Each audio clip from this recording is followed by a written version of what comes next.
10º domingo depois de Pentecostes. O fariseu e o publicano. Duo homines ascenderunt in templum, uti orarent, unus fariseus et alter publicanus.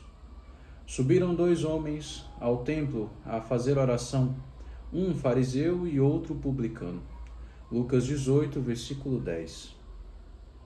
Eis aqui a bela parábola que Jesus Cristo propôs a uns que confiavam em si mesmos como se fossem justos e desprezavam os outros. Subiram 2 homens ao templo a fazer oração, um fariseu e outro publicano. O fariseu, em pé, orava em seu interior desta forma: Graças te dou, meu Deus, porque não sou como os demais homens, que são uns ladrões, uns injustos, uns adúlteros, nem como é este publicano. Jejuo 2 vezes na semana, pago o dízimo de tudo o que tenho. O publicano, pelo contrário, posto lá de longe, não ousava nem sequer levantar os olhos ao céu, mas batia no peito, dizendo: Meu Deus, sê propício a mim, pecador. Digo-vos que este voltou justificado para a sua casa e não o outro. Porque todo o que se exalta será humilhado, e todo o que se humilha será exaltado. Omnis qui se exaltat humiliabitur, et qui se humiliat exaltabitur. Desta parábola, meu irmão, pode-se deduzir que se a virtude da santa humildade nos é necessária sempre e em toda parte, ela nos é mais indispensável ainda quando dirigimos a Deus as nossas orações. E especialmente quando estamos na igreja, que é a casa de oração. Quem não é humilde, não espere ser atendido. Porquanto Deus não pode suportar aqueles orgulhosos que confiam em suas próprias forças e se julgam melhores que os outros. Por isso, como escreve São Tiago, capítulo 4, versículo 6, resiste aos pedidos dos orgulhosos, não os ouve, não os defere, antes os rejeita. Muitas vezes, as próprias orações daqueles orgulhosos, segundo a expressão do salmista, mudam-se em pecado. Et oratio fiat in peccatum. A sua oração se lhe impute a pecado.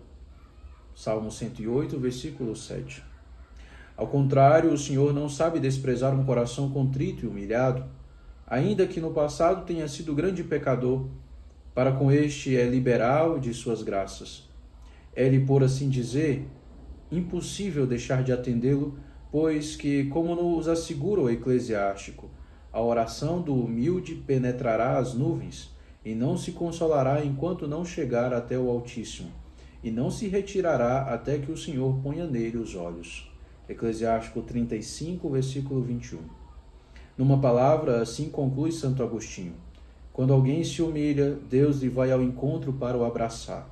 Mas quando alguém se exalta e se gloria da sua sabedoria, das suas ações, Deus afasta-se dele e o abandona, de sorte que infalivelmente será humilhado. Eis, pois, meu irmão, o que tens de fazer se desejas que Deus atenda aos teus pedidos, te perdoe as faltas cometidas e te faça sempre progredir mais no caminho da perfeição. Ao passo que reprovas o orgulho e a arrogância do fariseu, procura imitar a humildade do bom publicano, de quem fala a parábola do Evangelho. Vê como ele fica o mais possível longe do altar, a longe istans, reconhecendo-se dessa maneira indigno de estar na presença de Deus e na companhia de homens de bem. O pejo que ele tem de seus pecados confunde-o, a ponto de nem sequer se atrever a levantar os olhos aos céus. Nolebat nec oculos ad caelum levare.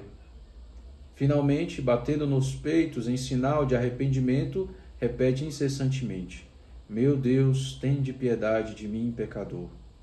Palavras estas que, em contraste com o fariseu, o fazem voltar para casa justificado. Descendit hic justificatus in domum suam. Por este exemplo, deves modelar a tua oração, a fim de que seja aceita de Deus, com a única diferença, porém, de que, como o publicano, por temor reverencial, ficou longe do sagrado altar, assim, ascendendo ao desejo de Jesus Cristo, te aproximes dele o mais possível, para receber a Santa Comunhão ou celebrar o sacrifício divino. Lembrado de tua indignidade, Aproxima-te sempre, não só com amor, mas também com temor e tremor, admirando-te de como Deus se dignou de te admitir entre os convidados à sua mesa eucarística. Quando tiveres recebido o teu Senhor dentro de ti, humilha-te mais ainda na presença de sua majestade divina, e dize com o mesmo publicano: ó Deus, se propício a mim, pecador. Ó meu Deus, que manifestais a vossa onipotência, particularmente em perdoar e usar de misericórdia, multiplicai sobre mim a vossa misericórdia, para que, atraído pelas vossas promessas, me façais participante dos bens celestes. Fazei-o pelo amor de Maria Santíssima. Amém.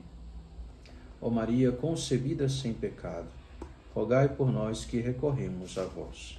Em nome do Pai, do Filho e do Espírito Santo. Amém.